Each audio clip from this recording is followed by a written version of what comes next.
Gələcəyi görürdü Həzrət Zəhra. Hədis deyim, mötəbər hədisdir. Əleyhissalam daxil olur xanım Fatimə Zəhranın yanına. Deyir, gəl otur ya Əbəl Həsən, hələ Peyğəmbər sağ olanda.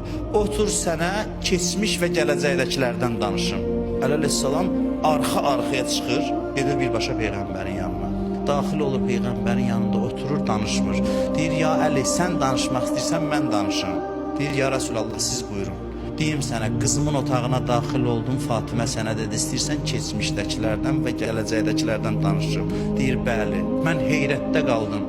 Peyğəmbər buyurur ki, sən bilmirsənmi ki, Fatimənin nuru bizim nurumuzdandır. Əli kimi əzəmətli adam əyilir, alnını qoyur səcdəyə, Fatimənin vücuduna görə Allaha şükür eləyir ki, Allah belə bir nur bəxş eləyib.